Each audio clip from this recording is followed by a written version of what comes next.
fedha, kisha kuchukua pesa yako ingia barabarani. Kwa waliingia bila madhumuni maalum ya nini wanakwenda kukifanya.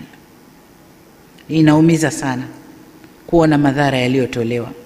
Nadhani takwimu zinatolewa sasa hivi na halafu. Kuna majengo kadhaa ya serikali yameunguzwa. Kuna miradi kadhaa iliyojengwa kwa manufaa ya wananchi imeunguzwa.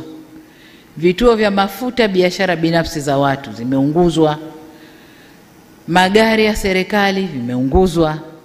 Vituo vya polisi vingi tu vimeunguzwa. Sasa nataka tuwe na jina la hayo. Ni maandamano au ni vurugu?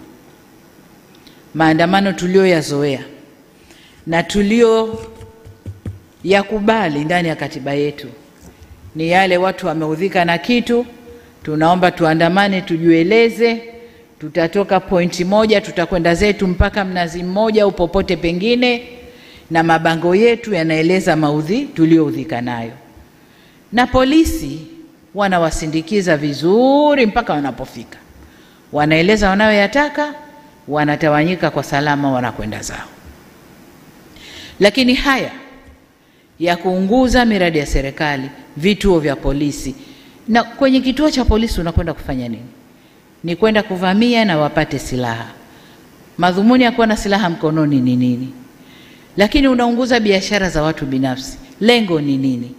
Kwa hiyo haya hayakuwa maandamano, zilikuwa ni vurugu zilizoandaliwa kwa madhumuni maalum.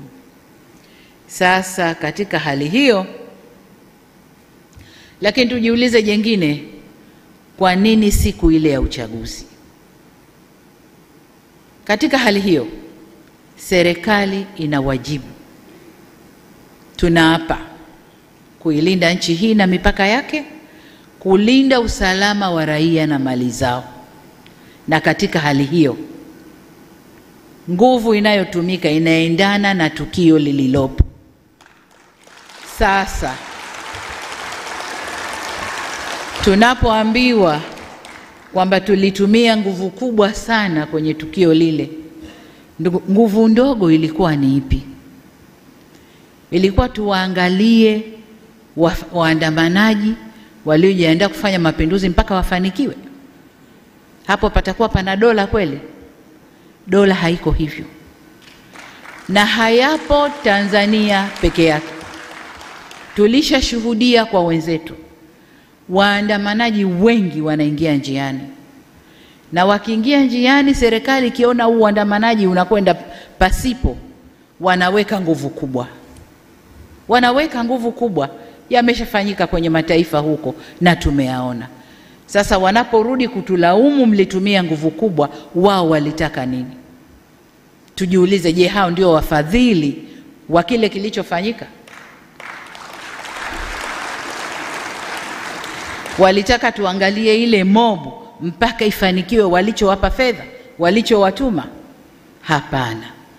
Tuliapa kulinda nchi hii na mipaka yake, usalama wa raia na mali zao. Kwa hiyo katika kufanya hivyo, kama wanavyofanya wao, na sisi tutafanya vile vile kuilinda nchi hii.